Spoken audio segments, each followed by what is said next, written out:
Good evening, everyone. Oh, yeah, it's working. Good evening, everyone.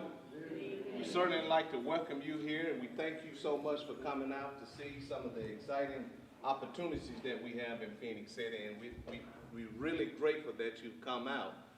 And it's a great opportunity for us that's going to take all of us as a community. But with that said, this is the first of 3 comprehensive plans that will be conducted for the public. And you can also go to fastforwardphoenixcity.com to look at any other surveys or anything like that. And also, John Fundridge of KPS Group out of Birmingham will also start conducting this meeting. But again, I can't thank you all enough for showing up. I will always reiterate the opportunities that we have here in Phoenix City. Despite of some of the things that may be said, wholeheartedly and honestly, there's a lot of great opportunities and things that will take place. Because certainly we have the vision, and what's more important than that is that you have to have virtue to be able to make the vision come to reality, which is the integrity, the character, the moral fortitude to be able to make sure that a vision comes to fruition. And that's where we get the victory. And I can assure you, this council has those ingredients, which is the most important ingredient that we can have for any person who's in a leadership position. And so we know that we will be victorious because of those virtues. And we're so grateful to have this opportunity because under these circumstances, we are placed in those positions for that reason, to create a better quality of life for people. And we're going to continue to push that. We're going to continue to fight for that. And we're going to continue to do it wholeheartedly. So with that, Mr. Fundry, I'd like to turn it over to you. Thank you, sir. Thank you. Good evening, everybody. Can you hear me? Great. Thank you all for coming out tonight. So tonight we have 3 things we want to do.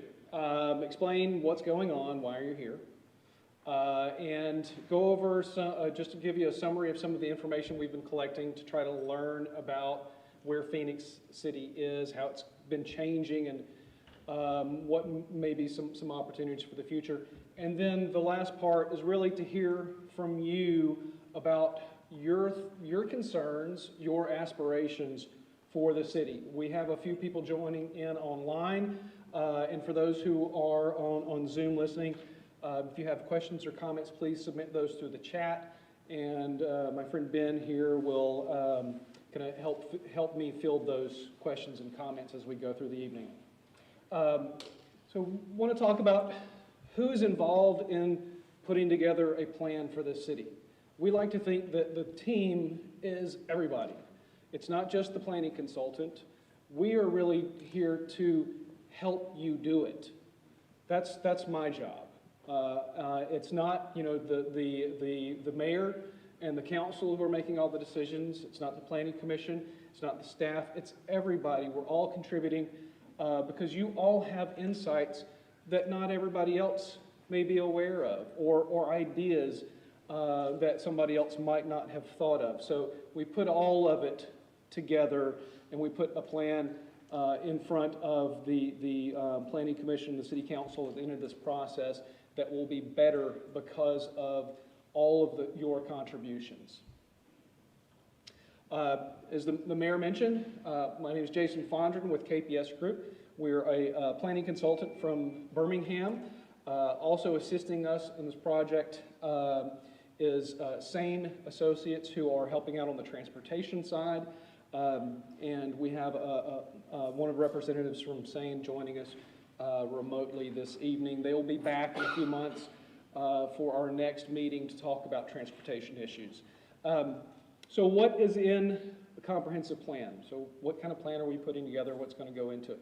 Well, you could probably guess by the term comprehensive, everything. Utilities, transportation, land use, environment, public safety, all of the things that the city of Phoenix City contributes to the betterment of your lives, to support economic development in the community. All of that is a part of this planning process. So all of those topics are relevant tonight. This is a typically about a 9-month process. We began back in November. We had a kickoff meeting with the city, and began collecting information and putting mapping stuff together and all of that, kind of getting ready for the launch. And here we are, the beginning of 2023, really getting started with the process with all of you. So this is a big step in putting the plan together, is our meeting with you this evening. We'll be putting together what's called a vision at the front of the planning process that will kind of guide how the remainder of the plan will emerge. And the next big steps, of course, you see on the screen, we'll be talking about land use, transportation. Each one of these will be sort of a couple of months each. As I mentioned, we'll have our second community-wide meeting in a couple of months to talk more specifically about transportation issues. At the end of the process, which we see kind of wrapping up with the plan in late summer, we'll have that out in front of you, out in front of the community, to review and get thoughts on that, and have our kind of final meeting to kind of make sure everybody's comfortable with the plan, and take that before the Planning Commission for its adoption targeting that for August. Following up on that, we will help city staff work through some needed updates to the zoning ordinance and subdivision regulations. What we hear, what comes out of the comprehensive planning process, will also kind of be fed into the hopper to make sure that the zoning and subdivision regulations support the plan. And then putting together a downtown design guide kind of at the end of the process, which will be about a year from now. So it's a long process, and there will be many opportunities for you to, as citizens, to participate and give your input. One of the special things that we have done in this process is create an online engagement hub for you to give your input as the plan develops. Even though we're not doing a lot of community meetings, we're doing 3 strategically placed meetings during the process. There will be multiple opportunities for you to participate in the plan and give your input at fastforwardphoenix.com. So try to remember that, fastforwardphoenix.com. We'll have, there's a survey up currently. How many have been to this site so far? A handful. Good. So the rest of you have homework. And every few weeks, we'll put another item up on the site for you to either, we'll have a document, a report that we'd like you to be able to review if you like and leave comments on. We'll have different activities, mapping exercises, where should there be more sidewalks or trails? Where are there potholes that need to be fixed? Things like that. There will be opportunities for you to put more information into the planning process through fastforwardphoenix.com. Okay, so tonight we're going to go through some information that we've been collecting to better understand where Phoenix City is today and how it's been changing. Some of the socioeconomic data that we've collected, primarily from the census, but from a few other sources.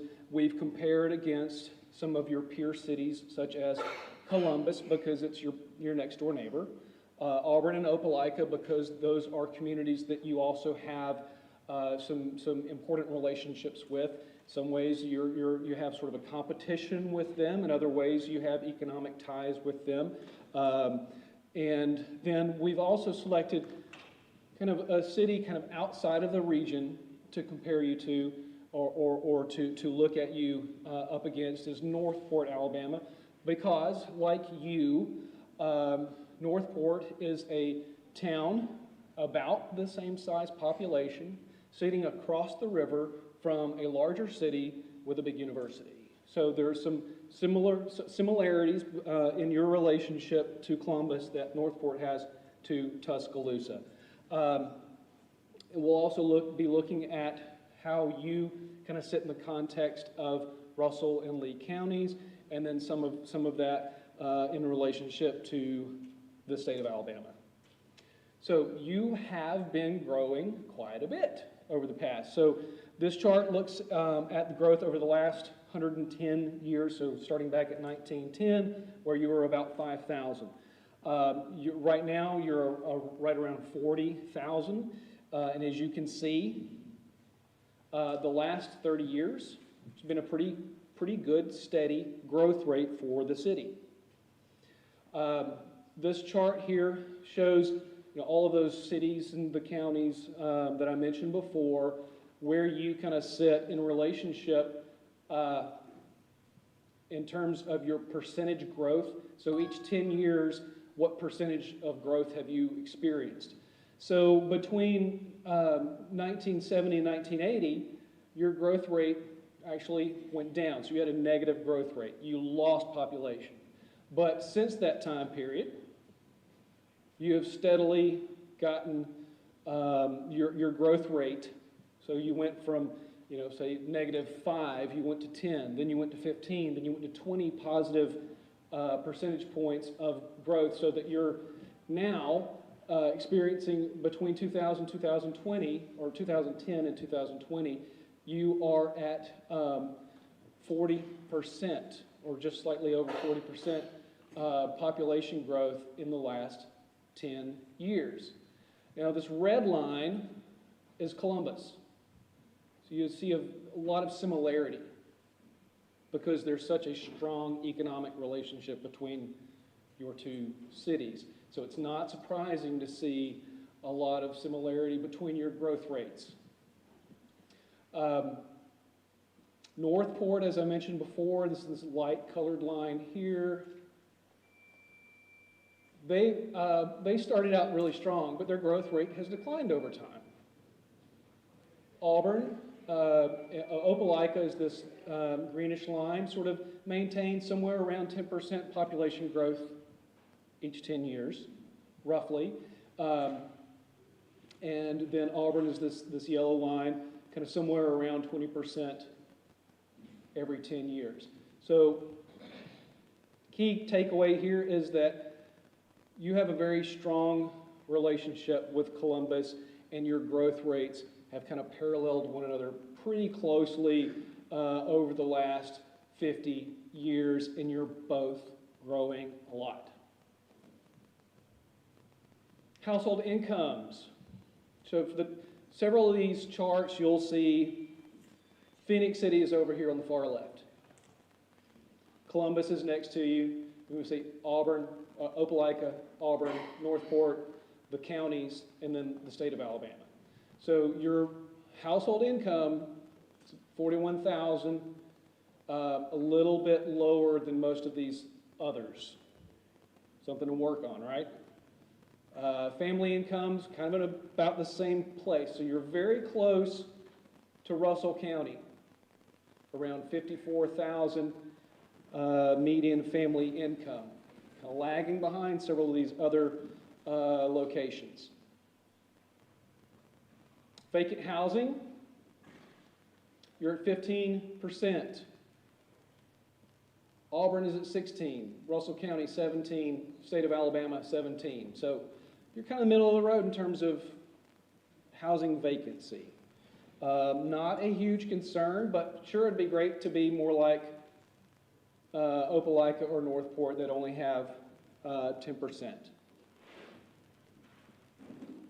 Owner-occupied housing versus renter-occupied housing. What does that look like? Some interesting trends here. So Phenix City, the yellow is representing rented housing, and this blue color is owner-occupied housing. So about 50-50 in Phenix City. You compare that to several of these others, Opelika, Northport, Lee County, Russell County, and the state of Alabama. They tend to have a greater amount of owner-occupied housing and a smaller amount of renter-occupied housing. You look, however, at Columbus and Auburn, you see a slightly different metric there. Auburn has a lot more rental housing. We, of course, understand why that would be. And Columbus also just slightly higher amount of rental housing in Columbus. Housing costs, you're right on par with most of these other communities in the state of Alabama. The blue is representing monthly mortgage costs for houses with mortgages. The yellow is representing monthly rents. So right around just slightly over 1,100 average monthly mortgage or monthly housing costs for houses with mortgages, and then rent is around $800 a month. Very similar to what you're seeing in Columbus, just slightly more expensive in Columbus. About the same as what you're seeing in Opelika. Very, very consistent across the board, with the exception of, Auburn we see is demanding much higher housing prices for owner-occupied homes, and not too much difference in terms of monthly rent. So your housing market is not very, very different from these other communities, and really Auburn is really the only outlier. And it's a little bit hard to compare you or any of these other communities with what's happening in Auburn.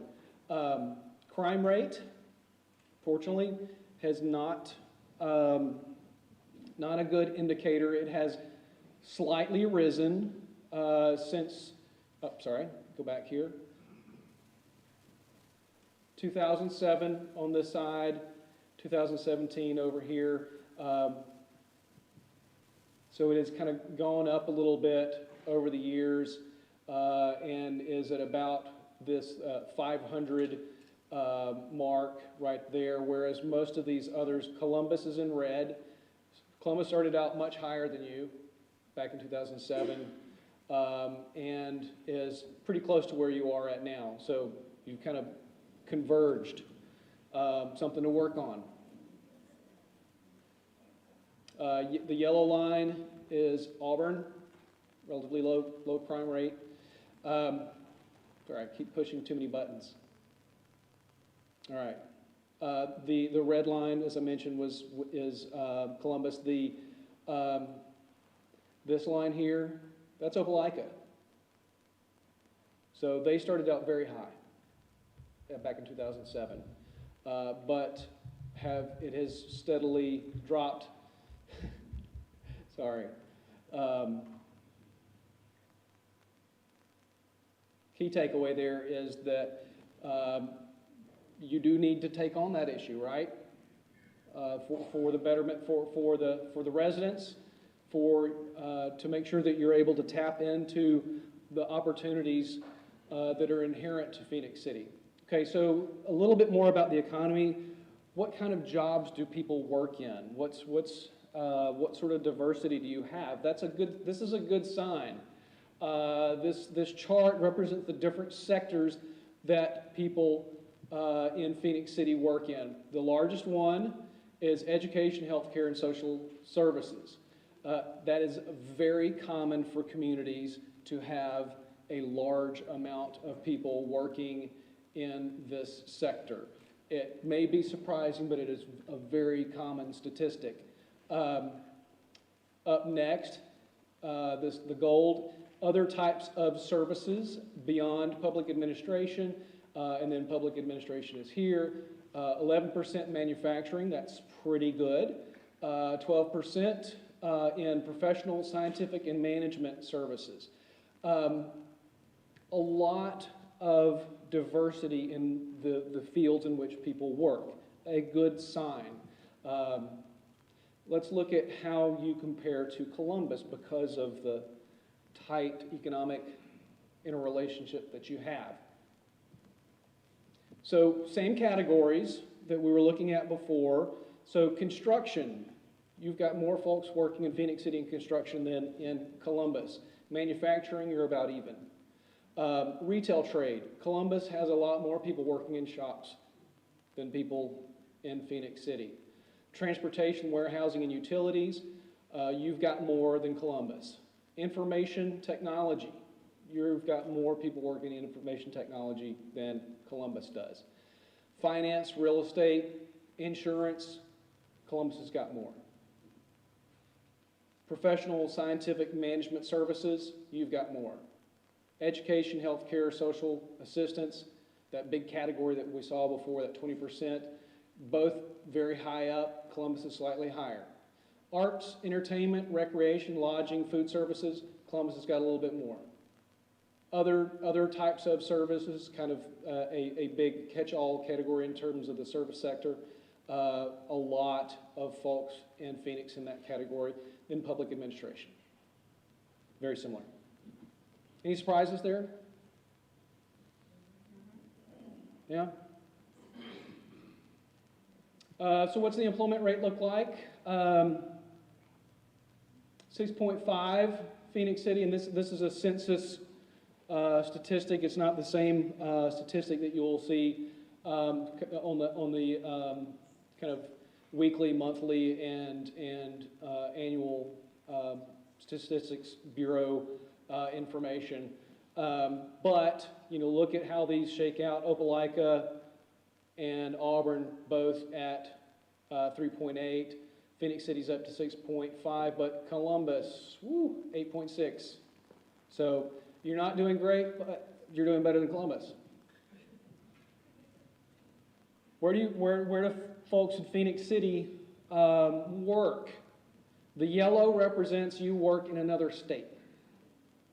Phoenix City is down here. So a little over 60% folks who live in Phoenix City probably work across the river, right? Not surprising. Okay, so we put Lee County and Russell County up to kind of look at those and see how those compare. Because if we put Columbus up there, we'd know that they'd have only a small amount of yellow, and maybe some of those folks, the yellow folks, were coming over here to work. But Russell County figured that would probably be a comparable statistic for Phoenix City, and it is. So a lot of folks in Russell County work in Georgia. Not quite so much in Lee County. Poverty. Pretty high. 24.7 is the second highest. Surprising, look at that. Auburn, 26.3% of the population live in poverty in Auburn. With those housing prices? Is that a surprise? Well, you're second highest of the ones that we looked at. But these numbers are all relatively high. So this graphic over here on the side represents the darker red represents the counties with the greatest amount of poverty. So you are in a part of the state that has a bit higher poverty rates. You're slightly to the north of kind of this kind of worst category over here, and probably some of that, the economic opportunity, infrastructure, all of those factors that contribute to your economic destiny affect you as well as they affect these other counties. Education. The yellow represents folks who have completed college. This gray color represents folks who didn't finish high school. And the red and blue are the kind of in between. I finished high school is red, and I've done some college, but I didn't finish in blue. Auburn, no surprise. Got a lot of college graduates in Auburn. I don't know, I can't understand why that would happen. Columbus, Opelika, very, very kind of similar shakeout between those two, and a little bit better. What you want to see, is that those slices are going up instead of going up and falling down as they are doing here. So in terms of educational attainment, Phoenix City is a little bit behind the others. Your schools, we took a quick snapshot of how the schools are doing on these two websites, which folks sometimes who are deciding whether to move to a place will kind of check out the school system using these sites, Niche and Great Schools. Overall, Niche gives the Phoenix City school system a B+. They weigh in a lot of different factors beyond just test scores. There are economic factors, social factors, graduation rates, they feed a lot of stuff into the hopper. But overall, B+. And in terms of the individual schools, everything kind of from a C+ up to an A- in the Lakewood Elementary and Sherwood Elementary. Unfortunately, the Freshman Academy is a little bit newer than these sites have had the opportunity to establish rankings on them. So there's certainly some room for improvement, but overall that B+ is a pretty solid rating. Cost of living. Here's another way to kind of put things into context. The blue, the darker the blue represents the most affordable parts of the country to live in. Whereas the orange and gold are the most expensive places to live. Alabama, obviously, is in the dark blue. Good thing, lower cost of living in Alabama. And when we look at Phoenix City compared to some of these other places that we've looked at, Russell County, 84.7, Lee County, 84.8, Auburn, 85.5, Opelika, 82.3, Columbus, 86.8, and Phoenix City, right at 83.7. So you're not the cheapest place to live. You're not the most expensive place to live. But generally speaking, you are less expensive than Auburn, Lee County, Russell County, slightly more expensive than Opelika, but much more affordable than Columbus. So I think that's a good metric to kind of end that part on. So quickly walk through some of the information. So we've looked at numbers, right? So that's stuff that we can capture. Anybody can look at online and understand about Columbus. Now, because we're doing a comprehensive plan, we have to apply that to a physical context. So we have to understand, how does the city work from a physical standpoint that those numbers occur? Well, we know where you're located, along the Chattahoochee River, right across from Columbus. You're in Russell County and a little bit of Lee County. You've got several major highways that come into Phoenix City. You've got an airport nearby. You've got access to 185 over here. 85 is a little bit of a hike, but not too bad compared to some others. Overall, pretty good access to Phoenix City by land, by sea, or by water, by air. So when we're putting this plan together, I'm just going to point out, so here's the city limits. If you haven't recently seen what the city limits looks like, you've got kind of the core city here, and then you've got some parts of Ladonia and some parts a little bit further south towards Fort Mitchell, and then a little bit as you get closer up towards Smith Station up there. Altogether, 28 square miles of Phoenix City. This light colored area here is about 1.5 miles outside that we'll be looking at as sort of context for the potential growth of the city, or things that might happen outside of the city that may affect you in the next few years. Hydrology, rivers, streams, areas that might flood, which are these dark blue areas. You've got Of course, you've got the Chattahoochee River. That's a great thing. And you've got several major streams that run through the city. But just kind of looking at this map, most of those creeks don't have very big, wide floodplains. That's a good thing. But when you, of course, when you look down a little bit further south, the river and these creeks have a lot more area around them that are subject to flooding, so not the best places to build a house.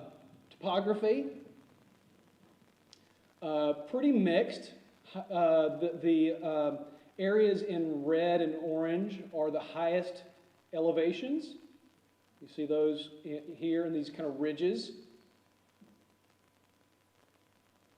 And then, of course, these lighter colors along the river in blue here. Highest point in the city is on County Road 248 or Somerville Road.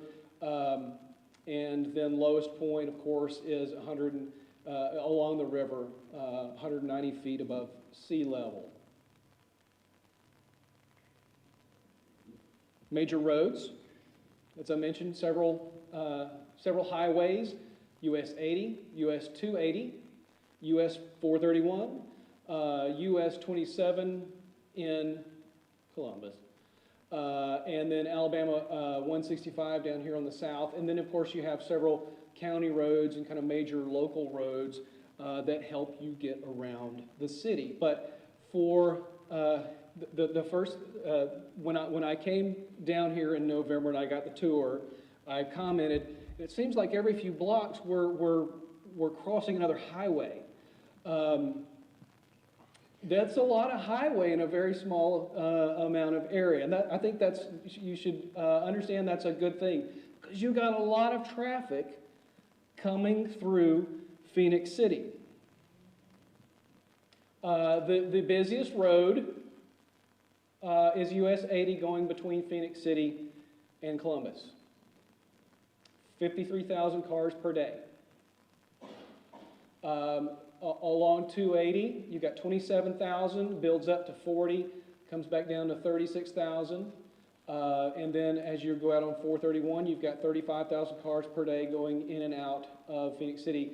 On US 280, 28,000. So you got a lot of cars, but you got big roads to help you move those cars. So where are the businesses? We put together this little spot map, kind of diagram to kind of show where the clusters of business activity are in the city. Of course, no one's going to be surprised. Most of that is occurring along your major roads. Your industrial areas, most of that is kind of along the south, industrial parks, and in some of those areas along the river that are a little bit more difficult to build houses in because all that potential for flooding. And then you've got some stuff along Opelika Road up here in 280. Where do people live? So all this yellow, that's where all the houses are. All in there. And over in, of course, this is beyond the city limits, so that's the planning area. And whereas the city limits is mostly this with little pieces down here and here. But you can kind of see these patterns of where houses are and where they aren't.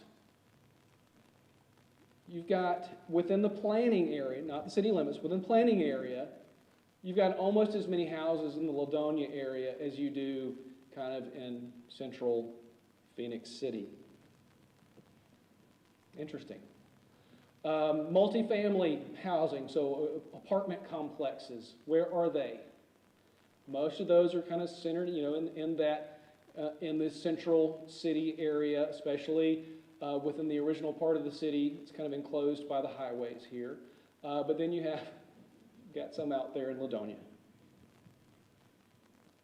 Parks. You've got a lot of great parks in Phoenix City. And of course, we're at one right now. Idle Hour Park, right over here, over by Moon Lake. A lot of great parks and pretty good distribution, to the north in the central parts of the city and to the south. Recreation centers, facilities, really well distributed through the main body of the city. And then various types of institutions, city hall, county government, fire department, hospitals.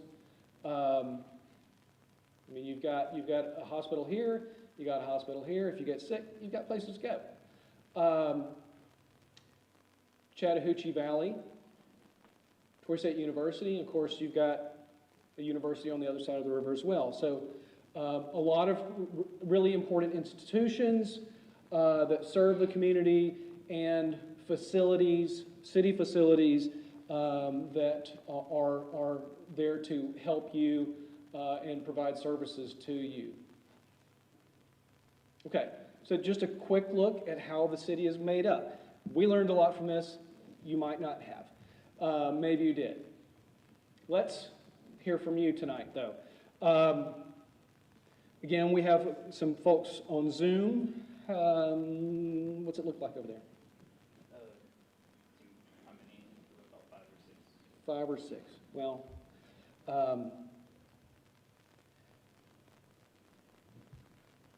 those who are on Zoom, if you will, if you have responses to the following questions, enter those to the chat, and when we get through to those questions, to the end of those questions, we'll report out what folks online have said. So I'm going to ask some questions, and I'd like everybody to feel free to just kind of raise your hand, say, I want to answer that question. Be concise. We have a lot of people here tonight. Thank you. And we want everybody to have the opportunity to speak. So be brief so that everybody has time to respond to the questions they would like to.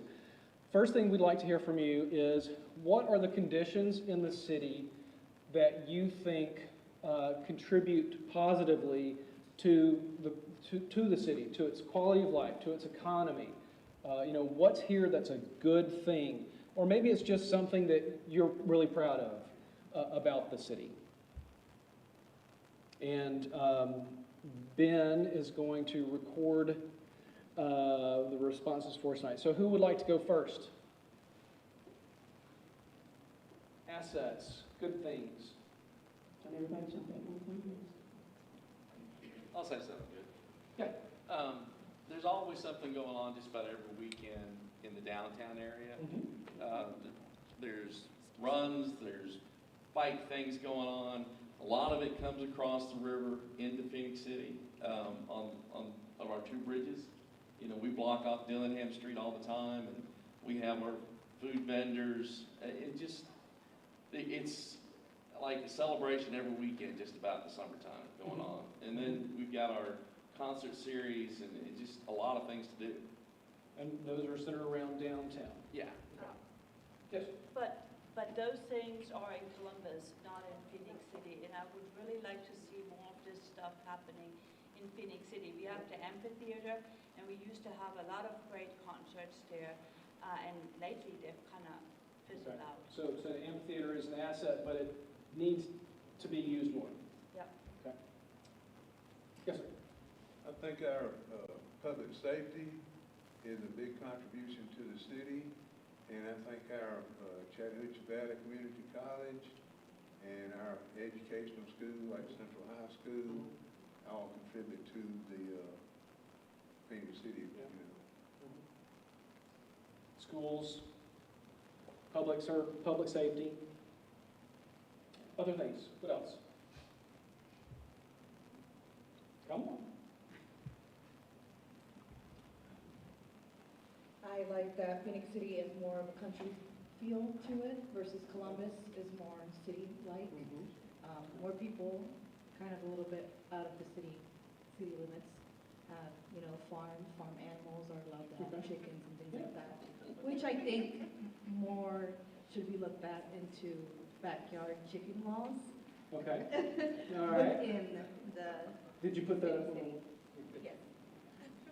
Oh, and just while I'm thinking of it, if you did not, when you came in, we have a map for you to put what part of the city you're from, and then on the wall, an opportunity for you to take a Post-it note and write down something that you'd like to see happen in Phoenix City over the next 20 years. Okay, so that's a reminder. Next. Yes. I like that Phoenix City has more space and less traffic. It's calmer. Okay. It's Okay. good. Great. More space and calmer. What else? Other assets, or calmer than Less traffic. Columbus. Okay. I really appreciate the Phoenix City Riverwalk.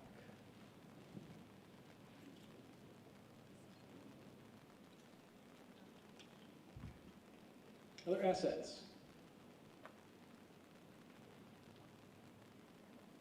Also quiet tonight. My goodness. I'd say that the Idle Park area is great for people that want the opportunity to meet up with friends and exercise. I feel like a lot of people use it for that. Yeah, I've been pleasantly surprised as I've learned about your Parks and Rec system. Yeah, I think one of the best assets that Phoenix City has, which nobody seems to think about first, are its people. I think even though you don't have the whole town here, I think that the majority of folks that live in Phoenix City feel the same way about it, about what they want for it, you know, and what's good, what's bad for it. Other assets. Forgot to mention our industrial park. Industrial parks.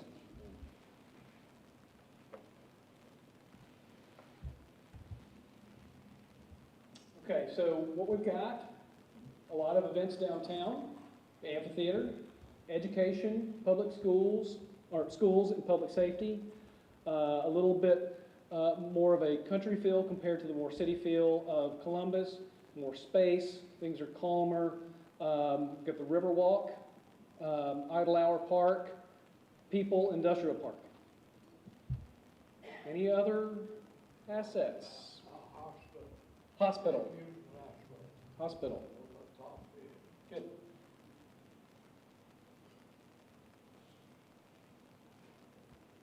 Anything that we're hearing from folks online? Park and rec areas. Parks and Rec. Okay. Speak now, forever hold your peace. We're going to move on to the next question. All right, we're going. Save the, Yeah, just did that. okay. And delete. There we go. All right. What are the issues? What are the problems? Seeing all the hands. We'll start with you because you were good to help out in the last question. Post office, Post office. What's wrong with the post office? not big enough. Post office is not big enough. I think the city ought to have standards to where they can have the residents that's look like a disaster be cleaned up, or Okay. have a law to cover that. Okay, okay. So property maintenance and things like that, okay, okay. Yes, ma'am. I actually think the parks are kind of awful. Okay. I have 5 kids. We're part of the homeschool community. And it's like there's the splash pads are never turned on in the summer. There's broken swings. There's trash. There's glass. They are terrible. We go to Columbus. Okay.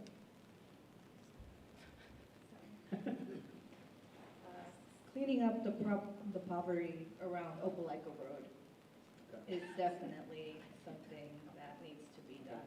Property on Black Road. Yes, you can just see a lot of crime to and from schools, things that children don't really need to see, just wide open. Okay, okay.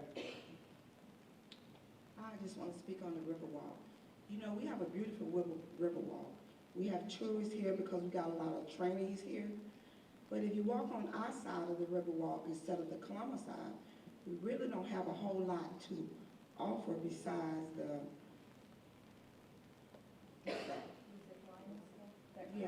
rider and all of that. Okay. Okay. Yeah, but I think they need to clean it up more. You got broken trees. You walk through there, the grass ain't cut. And, I mean, it's really beautiful down there. We just need to do a little bit more to make it up for the tourists. Thank you. Did you get that, Ben? I want to second that. The Yes, river, second.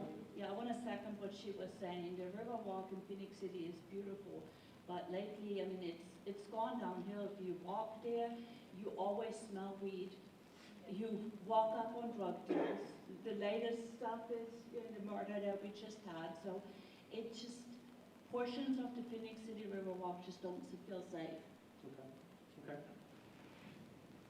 I think we need to clean up Moon Lake. It used to be one of the attractions in Phoenix City for its beauty and stuff. And I was jogging about 3 or 4 weeks ago on the park, and about a 25-year-old girl, she tripped over weeds going across the sidewalk, and I picked her up and helped her and everything. And I think that really needs to be looked into. Okay.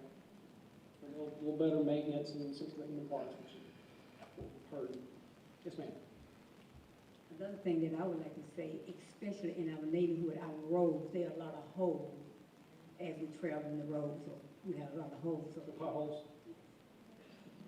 Potholes. I don't know if this is an observation. If we have a good school system according to what you have displayed to be, why would we have high poverty and high crime? To me, that doesn't make sense. Because the school system is an indicator of how your community is supposed to be. So if we're producing good students out of this school system, apparently the conditions of the city is not conducive for those students to remain in the city.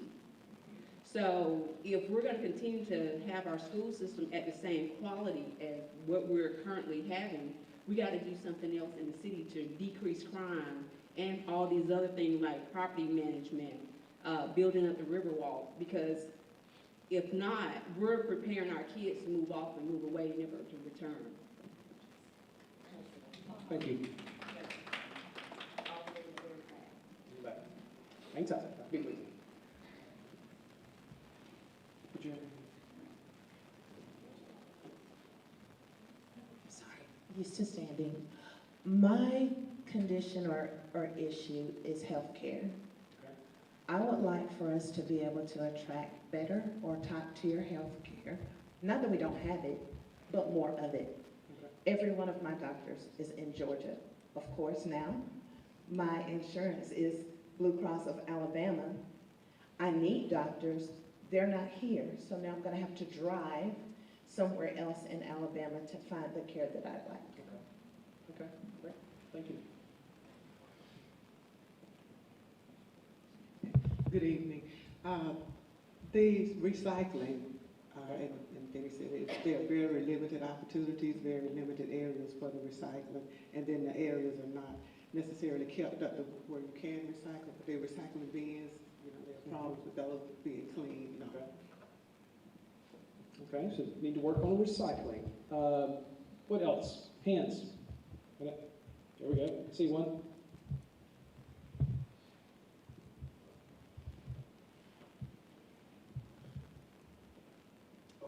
A personal concern of mine is traffic. I think everyone's noticed that the buildup of traffic in Phoenix City, especially 431 used to be a road that very many people went to unless they were going to Panama City. But you go to the intersection of 165 and 431, especially during rush hours, and traffic is backed up, sometimes for a mile or so. There's intersections that really need improvement. Smith Station just got $1 million to fix an intersection because of the Love's gas station. But yet, when you're coming down the hill from Walmart, that is a very hot spot for traffic accidents because that road has not been improved. Right. You know, the people coming down and then trying to get onto 80 to go across the river, I mean, it backs up traffic all the way almost back to Walmart. And there's a lot of traffic accidents. There are high traffic points that have a lot of accidents. Knuckles Road 165 is a hot spot for traffic accidents. 431 and 165, a lot of traffic accidents. I know because I was in one. And the same thing where 280 and 80 meet to go across. You have tractor trailers turning over because they're trying to get across. So that's a concern for me. Oh, absolutely. Well, you need to make sure and fill out the survey that we put online. You can put all those dots in those locations and add comments, you know, tractor trailers, whatever information, that'll be very, very helpful. Thank you. Other issues? I got one more. One more. for the senior citizens, that people with LED lights, they're really blind them real bad, and they need to be made aware of it. Like on the roads? About the LED Okay. lights. Cars with LED lights? Okay.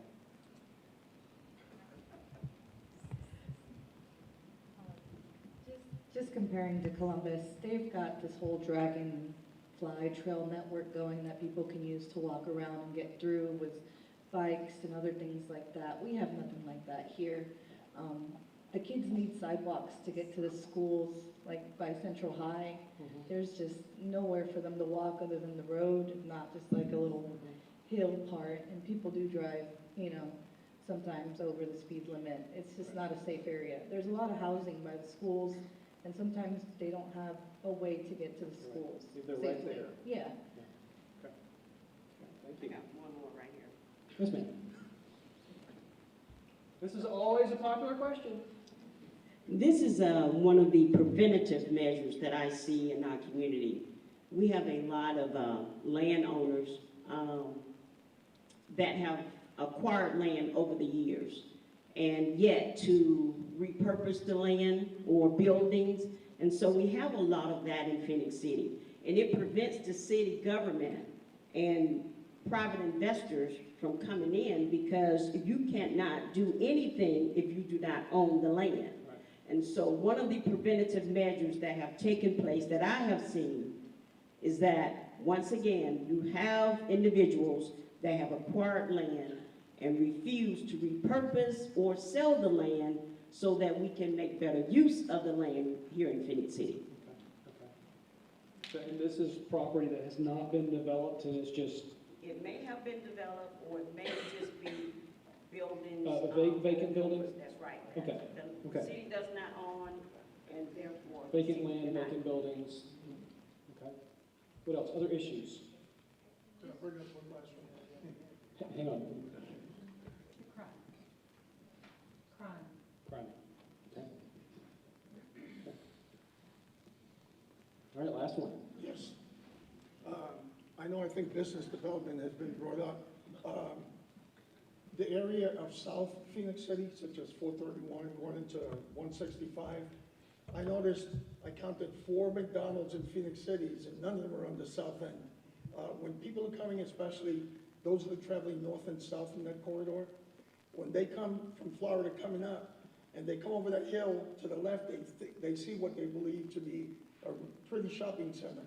But there's really nothing there except Renfro's and things that most travelers won't use. There's nothing being done on that end, and there's a lot of us that live on that end, and we feel like the black sheep, like left out. There's no, let's say McDonald's, wherever you put a McDonald's, look at Ladonia, how it's growing, and everything is attracted, it seems, by McDonald's or Burger King or whatever. So that's one of my concerns, if we could start to see some development in South Phoenix City. Okay. All right. Too many car lots. Too many car lots. I hear a lot of agreement on that one. All right, any other item, issues? Okay, what are we hearing online? Not enough recreation for kids and families. Not enough recreation for kids and families? Lack of fine dining in restaurants. Lack of fine dining in restaurants. I think this is, it says a place for a man to purchase a suit. Any particular man? Does this man have a name? Or Glass. That's the username. And also. Art needs a place to shop. The sanitary sewer collection needs improvement. Okay. It's in deterioration. Okay. All right, good. You save those, and we'll go on to the next question. I'll just type this. Yeah.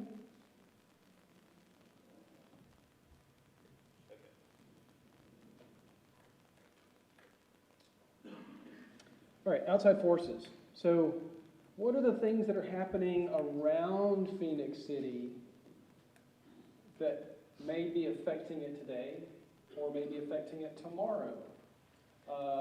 They may be good things. They may be bad things. They're not what's happening in Phoenix City, but things kind of on on the boundaries or outside. Could be things that are happening in the world, things that are happening in the United States, things that are happening in Southeast Alabama, things that are happening in Georgia. The gangs spilling over from Columbus into Phoenix City. Gangs spilling over from Columbus. I could count on my usual suspects. I was that kid at school. I don't see that you involve the military in any of this. The military does bring a lot of the population here. I understand that the military, it's short sometimes, the way that they stay, but they have people that live here for 8, 10 years, so they have an impact. A lot of that population increase that you showed was due to the military and them coming from Columbus and seeing that this is a nicer part of town. And like you said, that housing was cheaper on our side. So a lot of the military community has an effect on Phoenix City. Great. Good reminder.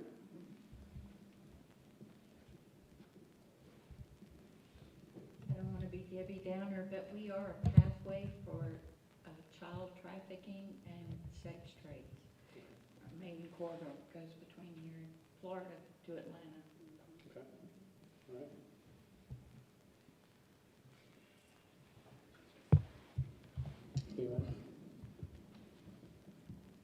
I think the relationship between like having a home in Phoenix City, but it's Lee County, that's a challenge because I live in Phoenix City, Lee County. I want my kids to go to Phoenix City schools, but we also want a home with land, and you know you always can't find that in Phoenix City, so you may have to move to Lee County.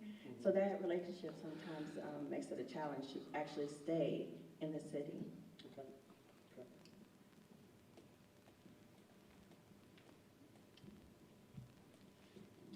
Inflation. During the time of inflation, we had our tax raise. So it just contributed more and a more hardship on when we go to the grocery store that we pay a tithe every time we buy something at the grocery store. And with the political part, I think a lot of times with things that are being made or decisions that are being made are more political than people-based. Because we're trying to, and this is national, state, and local. Because it just all filter into that whole cycle of the social dynamics and everything instead of looking at how the people are struggling. Good. Yeah, the cost of housing in Atlanta. So how is that affecting Phoenix City? I don't know how it's affecting it now, but as the cost of housing goes up, it could very well, when people retire, they may consider Phoenix City as opposed to staying in Atlanta. Okay. Just wanted to get a little more on that. I'll add on to what he said. I'm here because of that. I Okay. don't know if it's going to be permanent or temporary, but for that very reason. So you moved from Atlanta? Correct. Why not Columbus? Well, just. She like Phoenix City. That's Was it less expensive here, or? Oh, definitely Okay. less expensive than Atlanta. even But some on other the things. outskirts, but yeah, but family. Okay. Something that may affect Phoenix City as well as Columbus in the future is the proposition for the new highway going east to west. The closest highways going east to west is 20 and 10. So there's a proposition out for an I-14, have you heard about it? Which would, from what my understanding, would use some of the existing highway, and it would come from, I believe, El Paso, come through Phoenix City, Columbus, into Savannah. And I think that would be a great thing for us. And maybe we can attract more big industry, because one of the things they look at is how they can get the goods out, and they want highways nearby. Yeah, to piggyback off of what the gentleman and the woman said prior to about housing in other areas and how it can increase housing in another area, that's very true. I stayed in Huntsville once upon a time, and they received a lot of residents from California and New York, and housing shot up like out of nowhere. Housing would go from $210,000 to roughly $320 for 1,800 square feet. So those are some of the things that definitely could affect Phoenix City.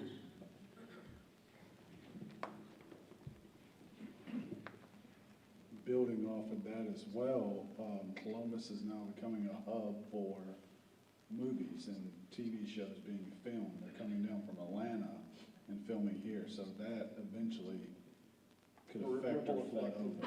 Okay. Good, okay. Other outside influences, outside forces? This is toward the Parks and Recreation. I wish Phoenix City would look at what's going on in Opelika as far as pickleball. There's a lot of people from Phoenix City and Columbus that travel daily to play pickleball. It's the fastest growing sport in the world. It's for all ages. I'm 62. I can play with my 12-year-old granddaughter. We have a ball. I mean, you need to look at it because we're behind. We're behind Opelika. It is an outstanding sport for everybody. You can play at any health level, any age. Okay. You just need to look at that. All right. Changes in recreation?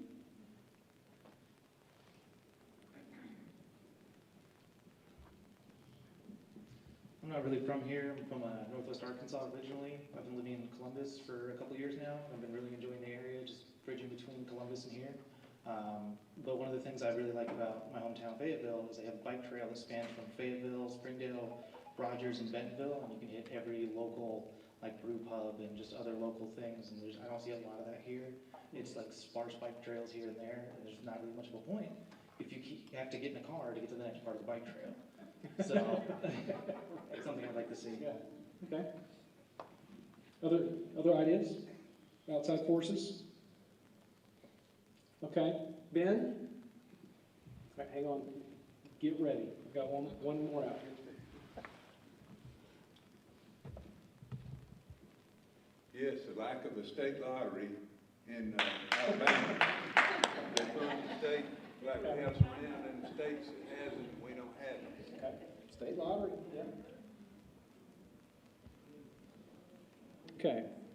What are we hearing online? Not seeing any. Not seeing anything, okay. You've said everything they could think of? Military impacts scenario. Military. Yeah. Okay. All right, save those and we'll get on to the next question.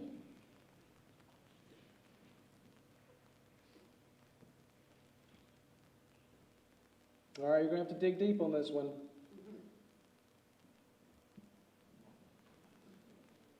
What is sacred to your image as a city? What, if you took it out of the picture, Phoenix City would be a completely different place?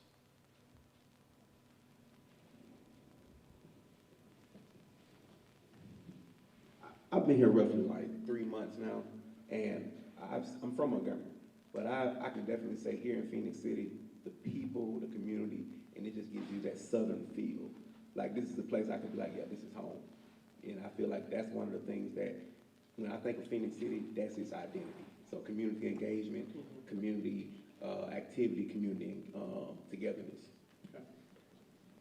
I grew up in Montgomery, I know what you're talking about. Did you have one? The big city story.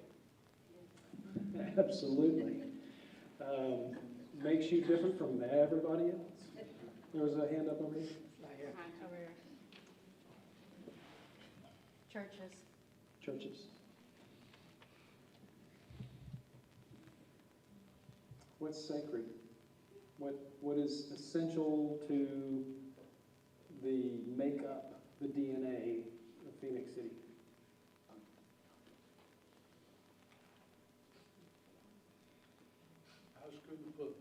High school football. I believe it. I think you just can't overemphasize The military presence. Yeah. No, absolutely. and that ebb and flow economically. Okay.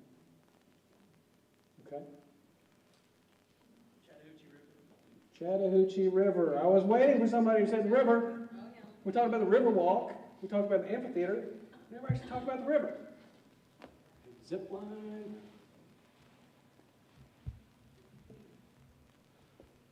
having spent most of the last 25 years in Birmingham, we are river jealous. We call our railroad the River of Steel because we don't have a real river. So don't take yours for granted. I do like that we don't have a ton of apartment complexes. I like that it's houses. I think that really affects the identity of Phoenix City. Okay.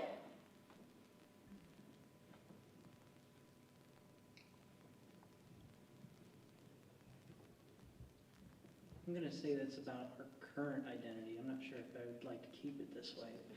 But the highways that run through it just make it feel like we're like a passerby city. Like you go through Phoenix City to get to somewhere else. Okay, okay, fair.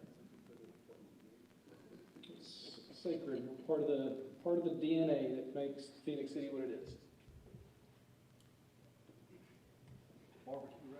Barbecue restaurants.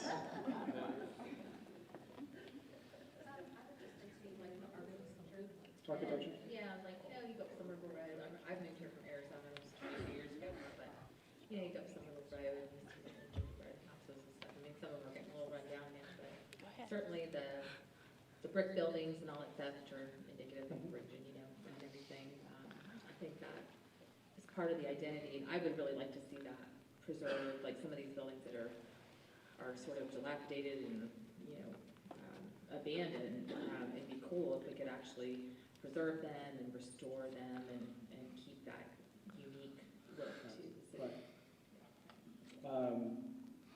I was told that you've already lost too much of that. Do you feel that way? Other things that are sacred to Phoenix City? I said, well, how do you spell Phoenix? When I moved in, I thought it was a misspell. A lot of people don't realize the river belongs to Georgia, belongs to Columbus, and not us. The river belongs, we won't tell anybody. Okay. Do we have anything online? No. No? Was churches mentioned? Churches? Okay. Mm-hmm. Anything else? Anything else sacred? All right.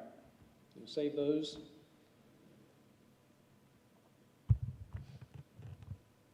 I guess I could advance to the next slide so it'll be cleaner for you. All right. I want everybody to take a moment.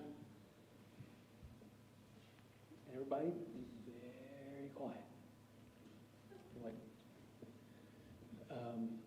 the beginning of a Looney Tunes skit. Think about Phoenix City the way you wish it was, that you think it could be and will be in about 20 years. Form a picture in your mind. Hang on. Take a moment. And I'm coming to you first. All right. I'm going to give you a whole minute to think about it. I want you to form a picture in your head.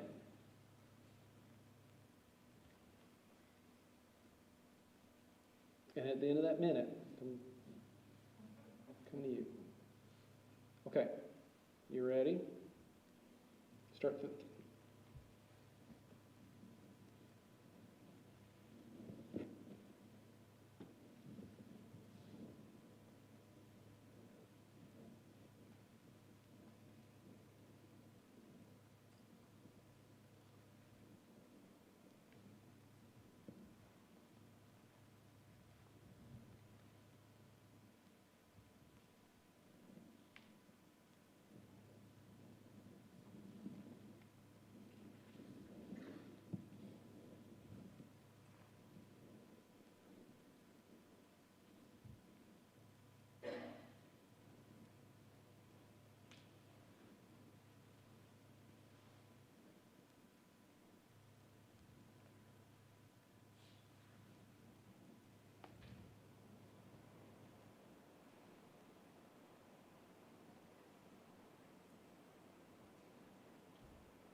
All right.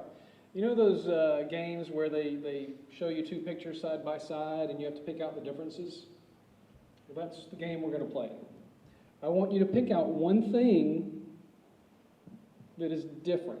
Whatever thing is most important to you from that difference from Phoenix City today to your vision for Phoenix City in 20 years. Pick out one of those things and tell me what it is. Redevelopment of downtown Phoenix City. Well said.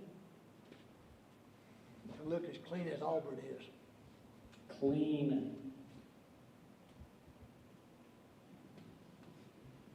Development along the river. Development along the river. I just want to say specifically about development along the river, I think we have an opportunity.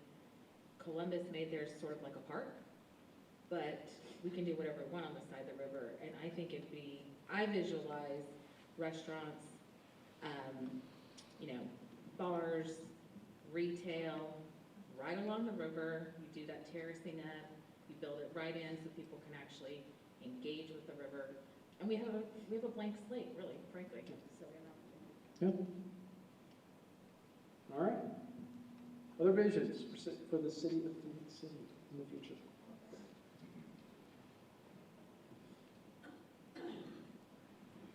I think with all the other things, like a bigger event center that would hold more than 300 people, maybe 1,000 people, we don't have that in Phoenix City. That's what we're missing, along with all the redevelopment of the downtown area. Okay. Okay. An event center that will hold a lot more people than, what's the biggest place you can go to now in Phoenix City? Right here. A multi-room event center, not just, so you can host conventions and different things for different groups and organizations. Okay. All right. Great. Coming to you.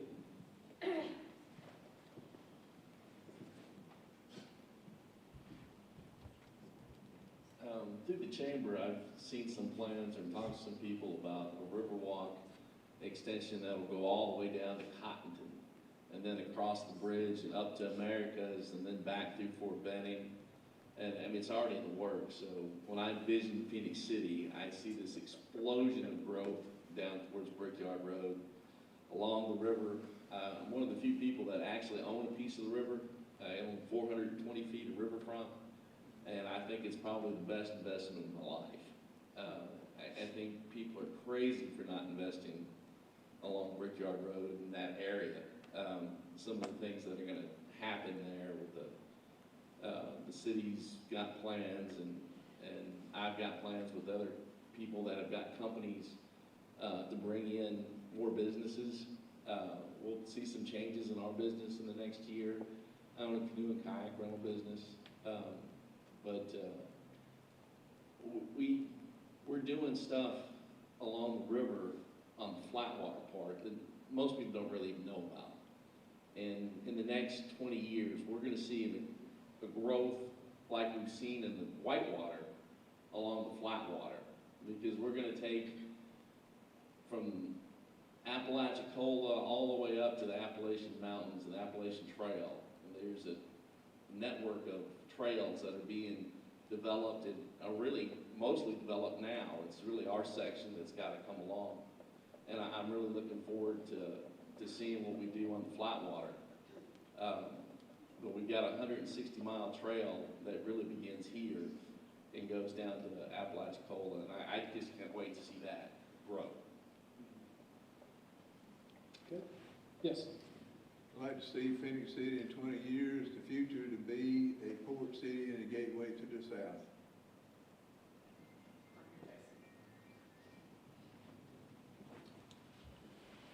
Over the last couple of years, we've had a lot of restaurants and a lot of other things actually growing, and we're getting new restaurants. We need some type of activities to where we don't have to go to Columbus all the time. If you want to bowl, if you want to play laser tag, you want to take your kids to an arcade, you want to do anything like that, we have outside stuff, but not everybody's an outside person. So like I say, bowling and some of that other stuff, we don't have any of those. I think if you had more of that here, you would have more growth because people would stay over here and spend their money over here, and it may kind of offset and kind of help the tax base here also. Good. Other things that are missing that? Movie theater.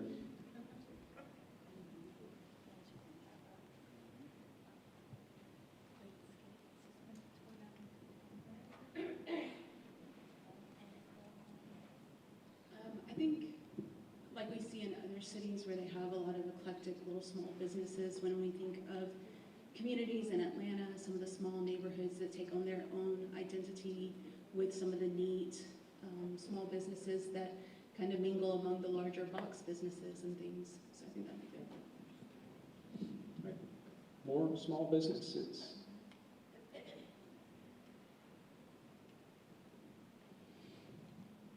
There's the old Great skating rink. Maybe somebody in 20 years will clean that up and make it accessible again. What else?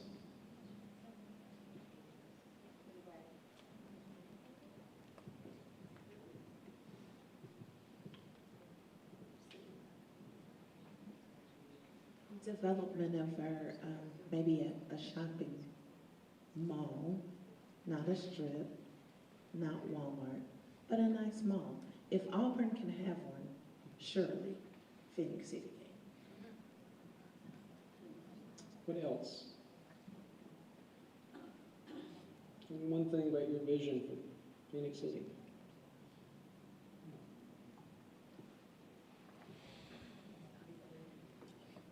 I would like Phoenix City to be in 20 years where I can live my life end to end in Phoenix City, and there's nothing I have to go to Columbus for. Like the one lady said, doctors, entertainment, fast food, work. I mean, most of us work in Columbus and have to travel there. We could be having those businesses in Phoenix City.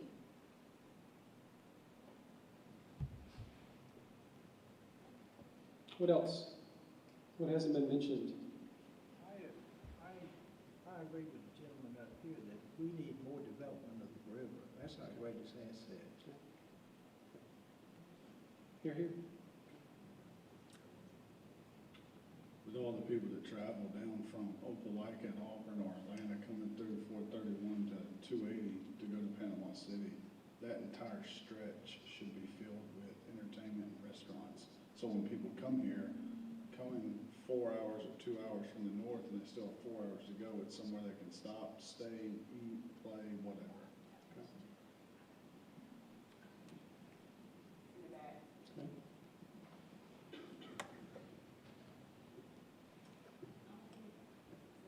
About the state of Georgia tourism, and I see every visitor that come across from Georgia, all this north, wherever they're coming to Phoenix City, the question they ask me, where do we eat, where can we shop, and I look at them.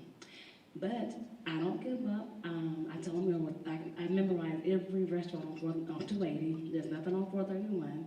I get in the Barbie County. They say that, there's nothing to do. There's nothing to see. I want to get out of that. I want to say, hey, there's something in Phoenix City you can do, but there's nothing I can really say. So we need to do better with that. We need to do better with that. And we also need a better tourism in Phoenix City when it's a visitor center. Because people are asking questions. When they come to us, they say, we're Phoenix City. I don't memorize the directions.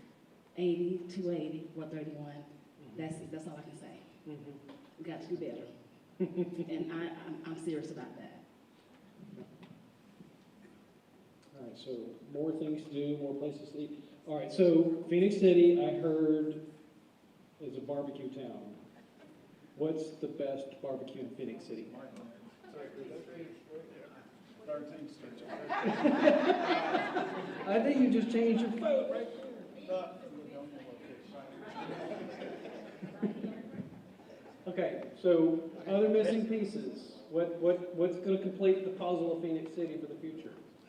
What else? Yes, sir.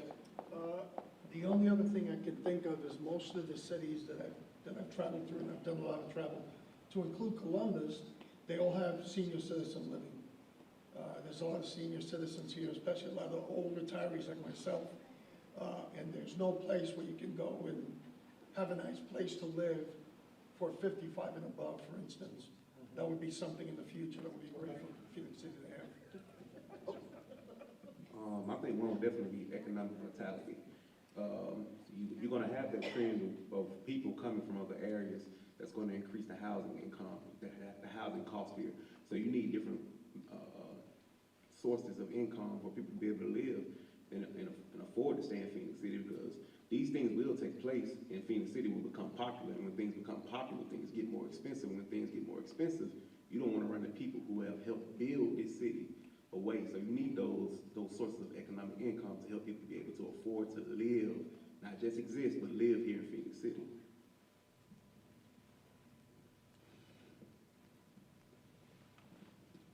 More support of art and music. More support for the arts. Fallout shelters for inclement women. Okay. Anything else?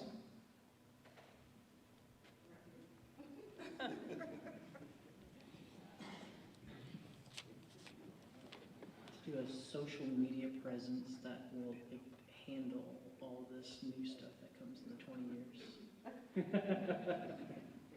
Good. Anything else? I don't mind walking. I'm getting my exercise for the evening.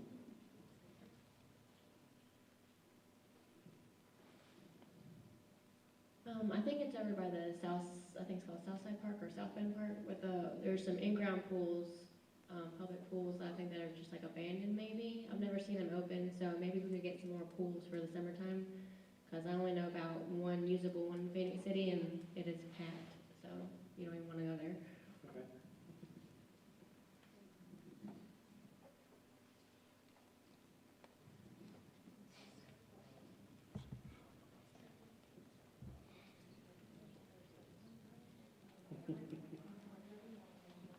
I have to say it's not one of the most important things I know for the city, but I think people would like to see, I'm an animal lover, I'd like to not have to go to Auburn or Columbus to go to a dog park, or, you know, you can't walk them out here. You can go down in a wooded area, but I don't always feel safe doing that by myself. And we also have a lot of people from outside this area that work really hard on placing animals that are dumped at our shelter. And that makes us look bad. And, I mean, there's a lot of negative comments on social media about this city, and I mean, I always try to defend what's going on here. But for animal lovers like me, I think that's important. Okay. What else?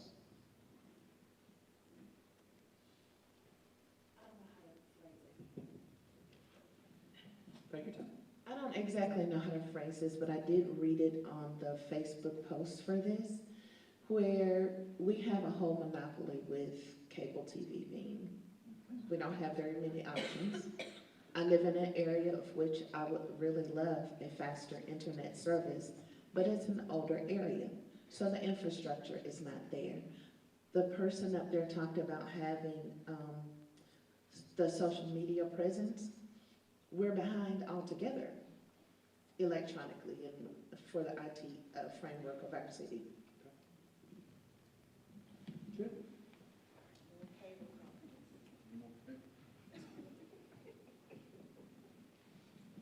Yes, I'd just like to second what she said. Actually, the infrastructure is there. In the case of where I live, the fiber actually turns like 2 blocks from my house and goes to the more affluent area and bypasses me. I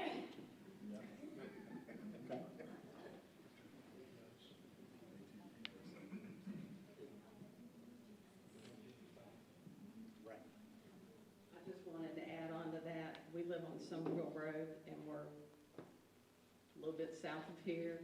It took us years to get the good internet service. The fiber optic stuff, it was like 2 2 blocks up from us. I begged and begged, and we finally got it, but it took years. So they just said it's the infrastructure, you're right on the end of the line. They were putting it in newer housing developments. It's really frustrating. Anything else?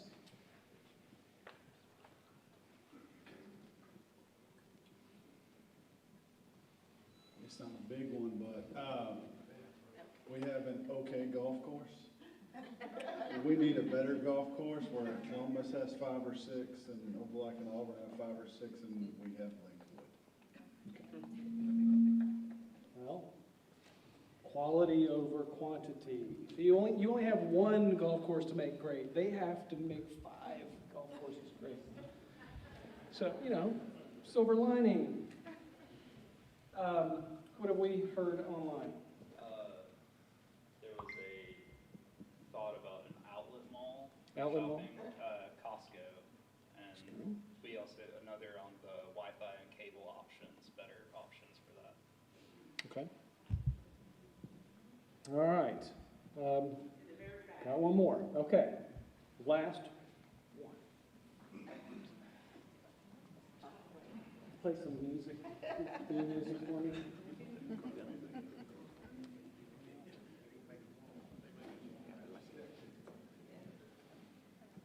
Everyone is important. We're, in 20 years, the majority of us will be barely existing on this. But we're talking about all these suggestions, but I don't hear anything about youth. We might not see 20 years and we don't do something about our youth. I mean, for opportunities for them. Someone mentioned about the school. The school, you know, how in the world you have a top-rated schools, but then your youth are doing things that are, because they don't have anything to do in the community. There are very limited resources, and they have to go across the river to do these things, or Auburn or Opelika. So that's a major focus that we need to look at, because who's going to take care of us? I would hope that, you know, these kids will be trained where they know which end to stick to do the enema or the, you know, or something, or the thermometer. But, you know, we need to have some better training and access for them. Mm-hmm. Thank you. Great.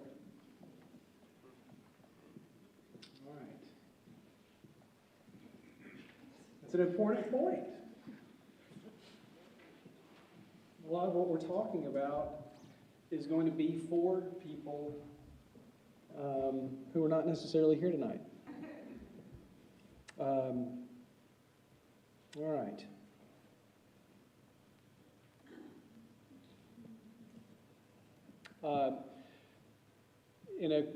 We haven't set the date for the next meeting, but as I mentioned before, that's going to be focused more on transportation. And when I talk about transportation, there's several comments tonight. I want to make sure that it's a pretty broad term. So trails, blueways, getting to school, tractor trailers turning over, you know, all of that is, you know, when I say transportation, all of that is in there. It can be transportation to work, transportation to school, transportation to Walmart, transportation to the Gulf Coast, transportation for recreation. We have an online survey at fastforwardphoenix.com. If you have not taken it, please do, and encourage your friends and family to do the same thing. We're going to keep that up to the end of the month, and then we are going to tabulate the results and report all that back out to you on that site, fastforwardphoenix.com. Shortly, after we've done that report out, we will put another survey up. This will be more of a mapping exercise. So you talk about the transportation issue. So when we come out to that meeting, we'll already have some information that you've provided to us. Throughout the course of the project, there will be parts of the plan that will come together We'll put those on that site, and you'll be able to review those and comment on them. So please do go to fastforwardphoenix.com to stay on top of the planning process and take advantage of all the different ways that you can give additional information. Something wasn't mentioned tonight, you go home and you're like, I should have said this. That's where you can do it. Again, look for information when we get the next meeting set up. Will likely be in March or April. And thank you for your time and commitment to Phoenix City, for coming out tonight and sharing your thoughts and caring enough to be here. Greatly appreciate it. I know the mayor and everyone else does.